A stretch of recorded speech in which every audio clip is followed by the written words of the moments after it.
শুধু তোমার কাছে ছোট্ট একটা চাওয়া ভগবান, আমার এক বস্তা টাকা দাও।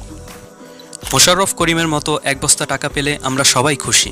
আমরা ভাবি টাকা থাকলে আমাদের জীবনে আর কিচ্ছু লাগবে না, টাকা থাকলে সারাটা জীবন সুখে পার করে দেওয়া যায়। কিন্তু সত্যিই কি তাই? ভাবুন তো, এই টাকা থাকলেই কি সব কিছু সম্ভব? আগে একটা গল্প বলা যাক। 2009 সালের সেপ্টেম্বর মাস, ব্রিটিশ বিজনেসম্যান জনাথন রেইথ তার $2.5 মিলিয়ন মূল্যের বাড়ির সামনে স্বেচ্ছায় জীবন ত্যাগ করেন।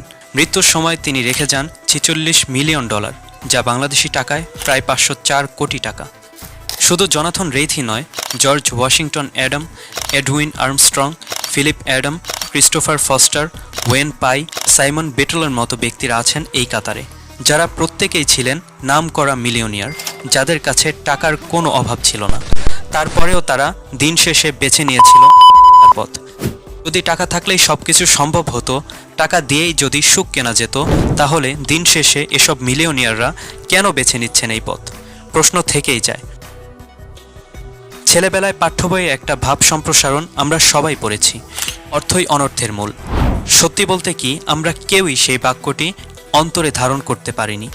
মুখস্থ করে পরীক্ষায় উত্তীর্ণ হয়ে এসেছি ঠিকই, কিন্তু বাস্তব জীবনে এর প্রতিফলন ঘটেনি কখনোই।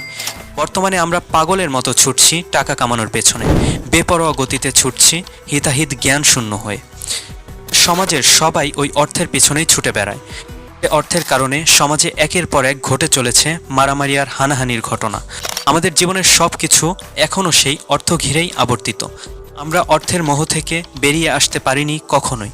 লোভ বলতে মানুষের যে প্রবল শত্রু রয়েছে, সেটি অর্থের প্রতি মানুষকে লোভাতুর করে তোলে। প্রয়োজনের অতিরিক্ত টাকা কামানোর বিষয়ে মাননীয় প্রধানমন্ত্রীর একটি বক্তব্য রয়েছে। আর এক শ্রেণী আছে, তারা শুধু টাকা কামাই করতেই ব্যস্ত। রাজধানীর সোহরাওয়ার্দী উদ্যানে এক সম্মেলনে তিনি বলেছিলেন, আসলে টাকা বানানোটা একটা রোগ, এটাও একটা অসুস্থতা। একবার টাকা বানাতে থাকলে তার শুধু বানাতেই ইচ্ছে করে। তার ছেলে মেয়ে বিপথে যাবে, পড়াশোনা নষ্ট হবে, তারা মাদকাসক্ত হবে, সেটা দেখারও সময় নাই। টাকার পেছনে ছুটছে তো ছুটছেই, আর নিজের পরিবার ধ্বংসের দিকে যাচ্ছে, সেদিকেও তার জ্ঞান থাকে না।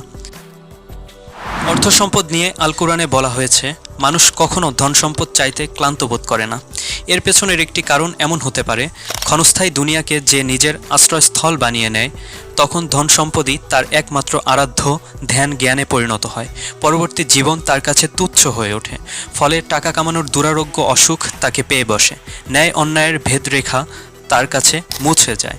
এমন চরিত্রের মানুষ সমাজে যখন বেড়ে যায়, তখন তা হয়ে ওঠে বসবাসের অনুপযোগী। চট্টগ্রাম বিশ্ববিদ্যালয়ের অর্থনীতির সাবেক অধ্যাপক মইনুল ইসলাম তার গবেষণাপত্রে বলেছেন, দেশের বেশিরভাগ সম্পদ মাত্র 255 ব্যক্তির হাতে কুক্ষিগত।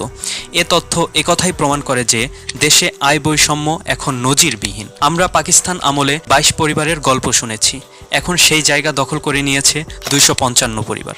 বাংলাদেশে বৈষম্যহীন রাষ্ট্র সমাজ আজও অধরা রয়ে গেছে, কিন্তু বিত্তহীন আর বিত্তবান আমরা সবাই স্বীকার করি, সাদামাটা জীবনই সর্বোৎকৃষ্ট জীবন, তুলনারহিত এক অনন্য জীবন। কথায় আছে, money can buy your happiness. কথাটা সত্য, তবে প্রশ্ন থেকে যায়, how much money can buy your happiness.